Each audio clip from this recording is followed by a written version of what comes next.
സംഭവത്തിൽ കൂടുതൽ തെളിവുകൾ പോലീസിന് ലഭിച്ചു. അസ്ഥികൾക്കൊപ്പം കണ്ടെത്തിയ സിം കാർഡിന്റെ ആദ്യ ഉടമ കുളത്തൂപ്പുഴ സ്വദേശി സനലിനെ കേന്ദ്രീകരിച്ചാണ് അന്വേഷണം നടക്കുന്നത്. മൈലംകുളത്തിന് സമീപം വാടകയ്ക്ക് താമസിച്ചിരുന്ന ഒരു ബന്ധുവിനൊപ്പം കുറെ നാൾ സനൽ താമസിച്ചിരുന്നു. സനലിനെ കുറെ നാളായി കാണുവാനില്ലെന്ന് സനലിന്റെ അമ്മ അന്വേഷണ ഉദ്യോഗസ്ഥർക്ക് മൊഴി നൽകിയിട്ടുണ്ട്. കുളത്തൂപ്പുഴയിലും റോസ്മലയിലുമുള്ള സനലിന്റെ സുഹൃത്തുക്കളെയും ബന്ധുക്കളെയും ചോദ്യം ചെയ്തതിൽ നിന്ന് സനൽ ജീവിച്ചിരിപ്പുണ്ടെന്ന നിഗമനത്തിലാണ് പോലീസ്. ഫീമെയിലിൻ്റെ സ്ത്രീയുടെ അസ്ഥികൂടമാണെന്നാണ് പറയുന്നത്. ഒരു 20 വയസ്സിനും 40 വയസ്സിനിടയ്ക്കുള്ള സ്ത്രീയുടെ അസ്ഥികൂടം ആണെന്നാണ് പറയുന്നത്. പക്ഷേ അത് പൂർണ്ണമായിട്ട് നമ്മൾ ശരിയാക്കണമെങ്കിൽ DNA ടെസ്റ്റ് നടത്തേണ്ടതുണ്ട്. അപ്പോൾ DNA ടെസ്റ്റിന് വേണ്ടി കൊടുത്തിട്ടുണ്ട്. പിന്നെ സിം കാർഡിൻ്റെ ഡീറ്റെയിൽ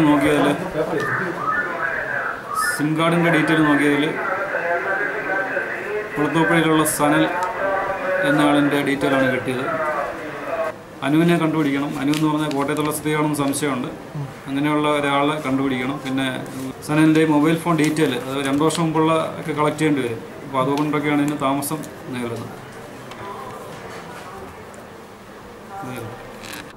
മൈലംകുളത്ത് വാടകയ്ക്ക് താമസിച്ചിരുന്ന കശുവണ്ടി തൊഴിലാളിയായ അനു എന്ന യുവതിയെയും സനലിനൊപ്പം കാണാതായിട്ടുണ്ടത്രേ. ഇവരെക്കുറിച്ച് അന്വേഷണം നടക്കുന്നുണ്ടെന്നും കാര്യമായ വിവരങ്ങൾ ലഭിച്ചിട്ടില്ലെന്നും പോലീസ് അറിയിച്ചു. സനലിനൊപ്പം താമസിച്ച ആശ എന്ന യുവതിയെയും പോലീസ് ചോദ്യം ചെയ്തു. News bureau, Kottarakkara.